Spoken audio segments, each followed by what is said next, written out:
miles away for the 2020 Hell in the Cell show, so I'm traveling 5 years into the past. 2015 in the WWE. Oh boy, it was a bad year. We're in the hype of the Authority era. There were some positives like John Cena slowly breaking away from the main event scene, new stars coming over the horizon. Still bad with the bad talents getting pushes, shoving down every people's throats. The typical rapid decline of viewership and ratings for Monday Night Raw. Raw still gets the typical decline of Raw. It's been declining ever since. So in this classic WWE pay-per-view review segment, I'm going to review Hell in the Cell 2015 at the Staples Center in Los Angeles, California, on the 25th of October 2015. The attendance for the show was 17,505, and the buy rate, I done my research because we're in this post buy rate era for the WWE, and also of pro wrestling. Instead of AEW, they're still doing buy rates. The buy rate for Hell in the Cell 2015 is an 87,000 pay-per-view buys. It's an increase than the 2014 Hell in the Cell show, because that's got 83,000 pay-per-view buys. This show's got 87,000 pay-per-view buys, because the main event of the 2014 Hell in the Cell show was Seth Rollins versus Dean Ambrose inside Hell in the Cell. The commentators for the show are Michael Cole, Jerry the King Lawler, and JBL. There was one match scheduled on the kickoff show for Hell in the Cell of 2015. It was supposed to be Dean Ambrose, right now is Jon Moxley in AEW, and Randy Orton taking on two members of the Wyatt family. That'll be Luke Harper, right now is Brody Lee in AEW, part of the Dark Order, and Braun Strowman. Unfortunately, Orton got injured his shoulder, and you won't see Orton until 2016, the following year, when he's feuding with Brock at SummerSlam. So the new match for the kickoff show match at Hell in the Cell, is a 6-man tag team match. We got Cesaro, Neville, and Dolph Ziggler taking on Sheamus. Rusev right now is Miro in AEW, and King Barrett. Sheamus, Rusev, and Barrett a month later will form the League of Nations. Oh boy, that was really bad for really one of the worst factions in WWE history in those late 2015 and early 2016 WWE television. Anyway, so the match was a decent match. The fans kind of got into it. Before the start of the match, you had Stardust with the Ascension. They formed another worst faction at the time, known as the Cosmic Wasteland. Don't want to get into it. Anyway, Cesaro used the Cesaro swing onto Barrett. Neville hit the red arrow onto, I think it was Barrett, to win this match for his team. It was a good match. Wasn't nothing special. Basically, out to the last minute, just kill time for the actual main show start. So speaking of the main show, we got John Cena defending the United States Championship, because at the time he was doing the United States Championship Challenge. So the rumors that it's going to be Tyler Breeze answering John Cena's United States Challenge. Botched. Anyway, so yeah, it was originally supposed to be Breeze on the show answer John Cena's United States Championship Challenge, because he debuted on SmackDown the days before the show. Unfortunately, I think it was leaked. It was too predictable. So we had the return of Seb Coulter. I thought it's gonna be Jack Swagger at the time. And then we got the return of Alberto Del Rio. Coulter haven't showed up in WWE television for nearly a year because he got injured by Rusev. And Del Rio also returned to the company after 1 year, because the previous year he got fired for basically attacked a WWE staff backstage. Anyway, the match was okay, because I don't want to get into the John Cena Del Rio rivalry. It's another topic for another time. It was an okay match. Wasn't fantastic, but wasn't bad. It was just a basic standard match. I think Cena was going in the end was going for the AA. Del Rio countered it, hit Cena with the super kick to win this match, and beat Cena clean to win the United States title. I thought he did the trio blow double stomp. Unfortunately, he used that move basically weeks after the show. And this was John Cena's last pay-per-view appearance. And this was the last time he'll do the United States Championship Challenge because he took some time off, filmed American Grit. And he showed up at the end of 2015 and late 2016. Not late 2016, early 2016 I'm trying to say. And then, Cena got injured. He came back at WrestleMania 32. And he feuded with AJ Styles the following summer. As for Del Rio and Seb Coulter, I forgot to talk about them. They put their differences aside because they were feuding in 2013 in the feud between, Del Rio and Jack Swagger. The match built up for WrestleMania 29. They did the whole USA versus Mexico storyline and feud. And now they put their differences aside, and now they're doing the whole Mex America thing. That was a flop. And then after, basically, a month later, Del Rio joined the League of Nations, and they kicked Seb Coulter out of the group. Del Rio's United States title reign was a flop. I think he dropped the title to Kalisto. I'm guessing it was the first Raw of 2015, I think. Anyway, so moving on to the second match of the show, we got Roman Reigns versus Bray Wyatt inside Hell in the Cell, because Roman and Bray feud in the summer of 2015. They had a match at Battleground. I think it was Bray got the victory after the help by Luke Harper, and then they had a match at SummerSlam. Night of Champions in a six-man tag team match, Roman, Ambrose, and Jericho versus three members of the Wyatt family. So this is the rubber match to ball off to the feud. They've been feuding since the summer. This was a physical match. It's not the same as the next Hell in a Cell match of the show. I'll get to that a little bit later on. It was physical. Roman and Bray beat the living piss out of each other. They went through tables. Bray hit Uranagi onto Roman off the ring apron and through a table. Roman speared Bray off the ring apron minutes later into, I think it was two tables or one table. I think there were a lot of near falls. I think Bray kicked out of the spear, and Roman kicked out of the Sister Abigail. Bray kicked out of the table spot because Roman put Bray through a table with a power bomb. In the end, Roman hit the spear onto Bray Wyatt to win this match. And by the way, the fans were not turning on Roman yet. They were chanting, "Let's go Roman, Roman sucks." It's not like John Cena, he was getting super booed. They were singing, "John Cena sucks, John Cena sucks." Anyway, so he'll get turned in the next couple of years. At this point, Roman was not in the main event scene. He'll be back in the main event scene in late 2015.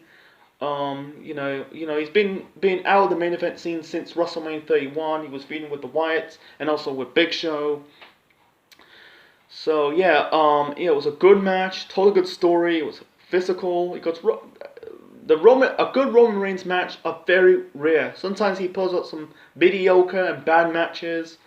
But sometimes he does pull up great matches with Bray, depending on which worker he works with Bray, AJ Styles, Jey Uso at Clash of Champions. Sometimes I think he's just, it's bad booking. Roman is not a great worker. He's okay, but he's not like a Bret Hart or Shawn Michaels, Jericho. List goes on and on and on. So. And also, I forgot to tell you this because this was a month ago. I think it was in the summer of 2015. Bray was stalking Roman. He has pictures of Roman with his daughter. It's totally against Bray Wyatt's character. It's just, I don't know why. Anyway, so Roman got the victory and he moved on to bigger and better things. Moving on to the second match, oh, actually the third match of the show, we got the New Day defending the WWE Tag Team Championships, the two big penny belts at the time against the Dudley Boys. The Dudleys made their return in the summer. I think they had a match at SummerSlam. I think it was SummerSlam. Then Night of Champions. Then on the special, the MGM, the Madison Square Garden special on the network. This is their last chance match. This is barely the rubber match of their rivalry. So on the go home show to Raw, the Dudleys put Xavier Woods through a table, basically equalizing and leveling up the playing field. Big E and Kofi, basically they're talking about and acting like Xavier Woods was killed. He got injured. He, doing like a minute silence. Raising up the unicorn. This is like at the time they were still getting over as heels. They were still selling unicorn horns. I'm not going to get into it. Basically they dig the people in California. Basically they took a shot towards the LA Lakers because I think they lost to the Clippers. I think it was the NBA Finals of that year. Don't know. Anyway, so they said like they're going to bang. Kofi says he's gonna bang on Bubba's head, and Biggie Langston's gonna say he's gonna bang on Devon's belly, and then the typical New Day rocks. New Day rocks. You can tell they're getting over as heels. I don't like them right now. Actually, they broke up right now. The typical throwing pancakes, booty hole. I'm not going to get into it. So anyway, the match was a fun match. Nothing special, but it was still a good match between New Day and Dudley's. The ending was good. Basically, Kofi really throwed the trombone into the hands of Bubba Ray. He lay on the ground. It looks like Bubba hit Kofi with the trombone. It was paying tribute to Eddie Guerrero. It was close to the anniversary death, 10 years since the death of Eddie Guerrero. The referee is about to ring the bell because New Day will leave Hell in a Cell, really end this match, win this match by DQ. Unfortunately, referee reviews. I think Bubba broke the trombone. They were a lot near for. I'm guessing like Big E or Kofi. Actually, it was Big E hit Devon and Bubba Ray with the broken trombone. Kofi Kingston hit Bubba Ray with the Trouble in Paradise to win this match and retain the tag team titles. Wow, the Dudleys, man. It's very unlucky they never won the tag team. Really, never won the tag team titles for the 10th time because they won tag team titles in ECW, TNA, and other wrestling promotions. But I think at this time the New Day was getting over. I wish they did the title change. Because at this point, after the feud with the New Day, the Dudleys didn't do nothing. They didn't do nothing. I think they feud with the Wyatts. They turned heel in 2016. Never went anywhere. And then they left the company. I think it was that summer or in the spring. So the New Day will retain the tag team. Really hold the tag team title belts until December of 2016 at the Roadblock pay-per-view. That's a future classic WWE pay-per-view for another time. And by the way, before I get to the rest of the matches on the card, this show, Hell in a Cell 2015, it was the first pay-per-view, the first WWE pay-per-view instead of SummerSlam because SummerSlam, they were hosting shows at Los Angeles at the Staples Center between 2009 until 2014 before they moved their shows in Brooklyn. It was the first show, the first non-Big Four pay-per-view at the Staples Center since No Way Out of 2007. It was about nearly a decade. And then they host No Mercy 2 years later, the Raw branded pay-per-view at the Staples Center. I don't think they didn't host a pay-per-view at the Staples Center ever since. You can't host it right now because of the COVID situation. Anyway, so back to this pay-per-view review. Anyway, so we got Charlotte Flair. I call her Charlotte Flair at the time, but no, not at the time, but right now. But at the time, she was known as Charlotte, defending the Divas Championship against Nikki Bella. So, oh boy, the women's revolution at the time in the WWE in the second half of 2015 for the WWE. We had Team Bella versus Team PCB, that is Paige, Charlotte, and Becky. Team Bad is Sasha Banks, Naomi, and Tamina. Every time on Raw and SmackDown, that was getting repetitive, not went anywhere. So, like I said, Charlotte won the Divas title from Nikki Bella and Night of Champions. So, on this show, I think members of Team PCB and Team Bellas are banned from ringside, making an even an evens one-on-one match. Anyway, the match was okay. It wasn't bad, but it wasn't great. Charlotte at this time was not the queen yet. She was kind of vanilla and bland. That's for me. For Nikki Bella, I'm getting sick of Nikki Bella. I don't like her as I like her as a person, but I never like her as a character. The fearless Nikki thing. I don't want to get into it. Anyway, there was one moment of the match. Nikki, she was going for like a suplex, but Charlotte counted into her Hurricanrana. She hit like her typical crappy spears. Nikki kicked out. She hit like a Arabana slam on the ring apron outside of the ring. I think she was working on the leg and back area of Charlotte. In the end, Charlotte locked the figure 8 hit the figure 4 leg lock. I think they call it the figure 8 leg lock onto Nikki Bella. Nikki tapped out. Charlotte retained the Divas Championship, and then you got Paige and Becky Lynch came out to celebrate with her. And this was Nikki Bella's last pay-per-view appearance because she had one more appearance on Raw. She showed up 2 months later at the Slammy Awards, but she got injured her neck. She came back in 2016 in the 6-man tag team match. I think that kicked off the 2016 SummerSlam event. So anyway, Charlotte in the end of 2015 feuded with Paige and turned heel, teaming up with her dad, and became the queen. Anyway, moving on to, oh boy, we've got Seth Rollins defending the WWE World Heavyweight Championship. I still call it the WWE Championship.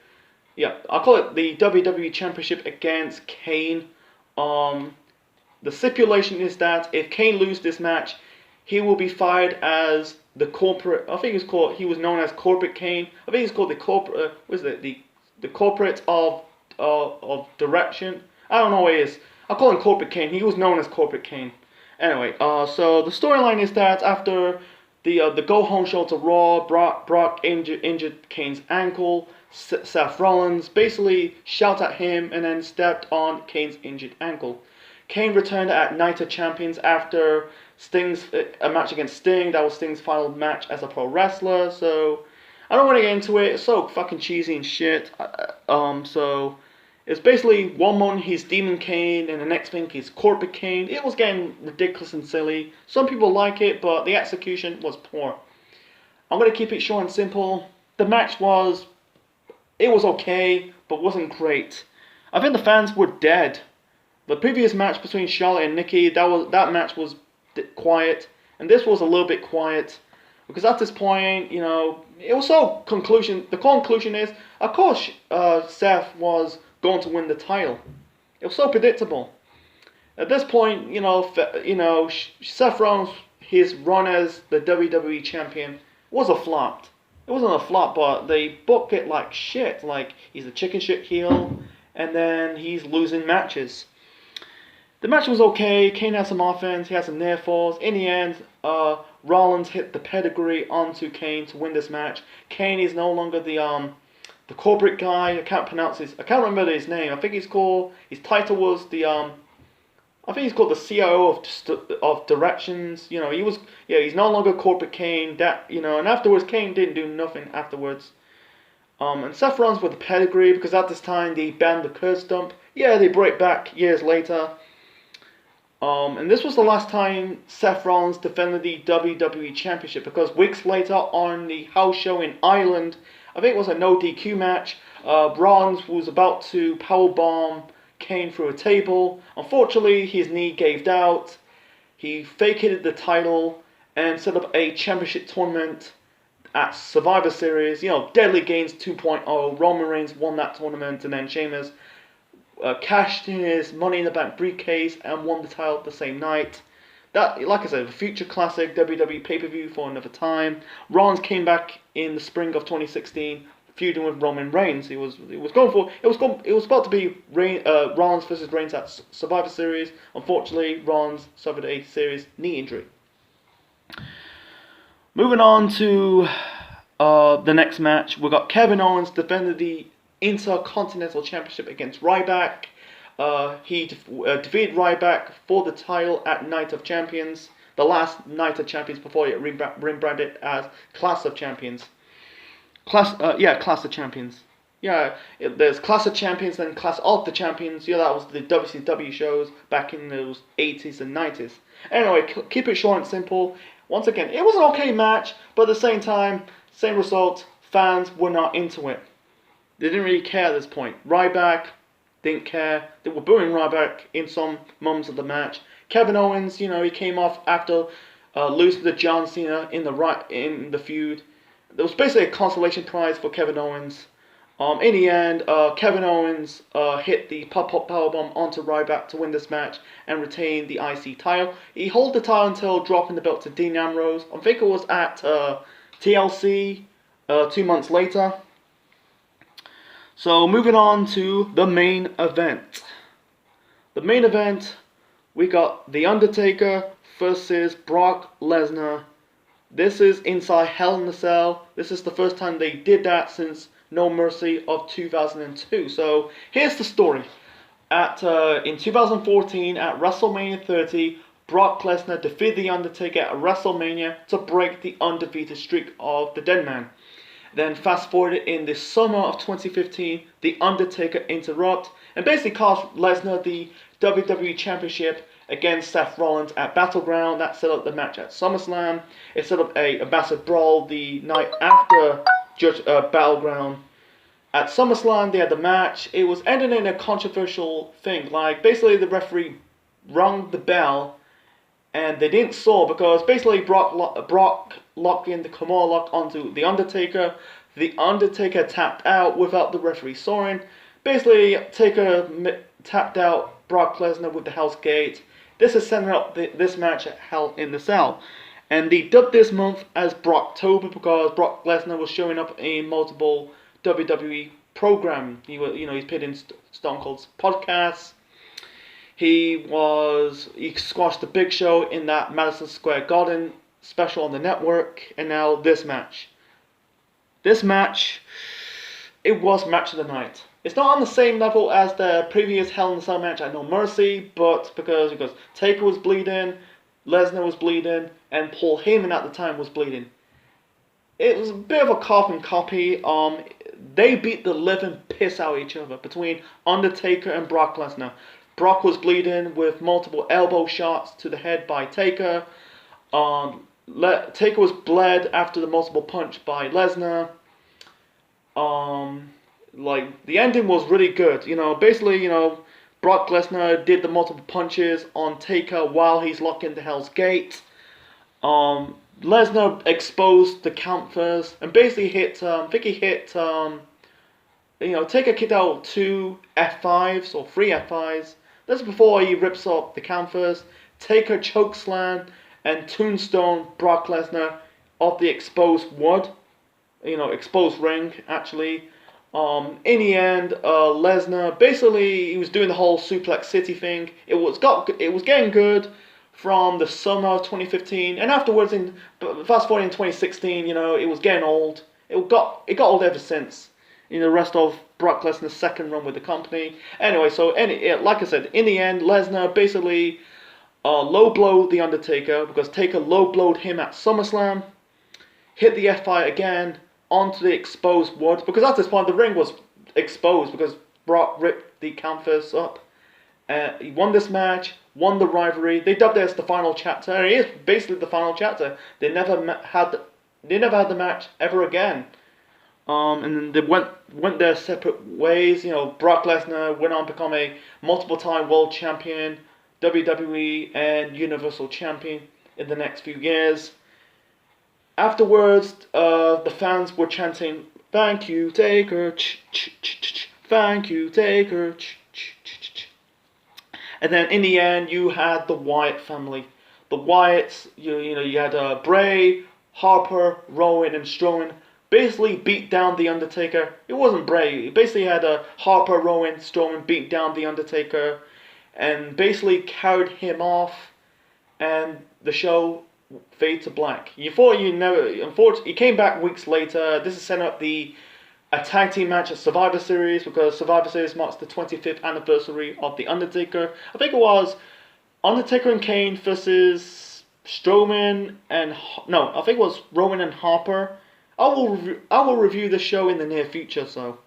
Anyway, so my final rating for Hell in the Cell 2015, I'm going to give it a 7 out of 10.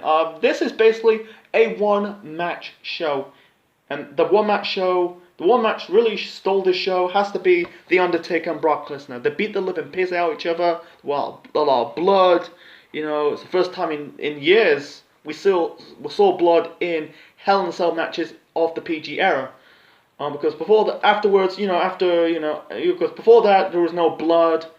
Because the Hell in a Cell matches are so watered down. Then and right now, instead of 2015, they told a good story. Roman and Bray, the previous Hell in a Cell match of earlier, that was still physical, but it got a little bit boring, but picked up a bit. Because it was still good, but it was not on the same intensity as Taker and Lesnar, because they pushed the limits. That was still, the two Hell in a Cell matches did deliver on the show. The pre-show match, I let it slide. I put it on the good. It was a decent, fun, six-man person match between Neville, Ziggler, and Cesaro versus Sheamus, Rusev, and Barrett. And also the tag team title match between the Dudleys, New Days, and the Dudleys for the tag team titles. It was a fun tag team match. For good. No in the bad, that's good. No bad matches. Some of the matches were okay. They weren't like terrible matches, but it was right down the middle. Like John Cena versus Alberto Del Rio for the United States Championship. Charlotte versus Nikki Bella for the Divas Championship. Seth Rollins versus Kane. It was an okay match for the WWE Championship. And also, same as Kevin Owens and Ryback for the IC title belt. Yeah, the two Hell in a Cell matches would kind of deliver, and the championship matches sort of. It wasn't flop, but it could be a lot better. But it's October. Sometimes October pay-per-views of the WWE, they could be hit or miss. Hell in a Cell 2015, yeah, 7 out of 10. Wasn't a bad show. Wasn't great. It was a fun show. Anyway, so I hope you enjoy my review of Hell in a Cell 2015. Leave your thoughts in the comment section below, smash the like button, and subscribe to the Central Man Network on YouTube. Next time, instead of doing my classic WWE pay-per-view review segments on... Sorry, I need a drink first. My throat's kind of dry. Anyway, so, yeah, next time in this classic WWE pay-per-view review segment, instead of doing it on a Sunday, traditionally on a Sunday, because I'm trying to get one more pay-per-view in October before the month is out. A month ago, I reviewed... I was originally, after this review of Hell in a Cell 2015, I was planning to originally review Taboo Tuesday 2005, because that was the last Taboo Tuesday before they rebranded as Cyber Sunday. I said to myself, nah, maybe I'll review Taboo Tuesday 2005 for another time. So let's go into the 2008 WWE Arcades again, because I reviewed Unforgiven 2008. That was basically the last ever Unforgiven show. I wish they'd bring it back in the near future. So let's go to the following month's pay-per-view. A few weeks later, actually a month later actually, let's review the final No Mercy pay-per-view of the WWE in the first brand split before they break back years later. Yeah, the next time I'm gonna review is gonna be No Mercy 2008. One match was memorable of that show. Jericho versus Shawn Michaels, a ladders match for the World Heavyweight Championship. So, this is the Central Man officially signing out. Hell in a Cell 2015, 7 out of 10, a fun show. You know, Taker, Lesnar, they torn the house down.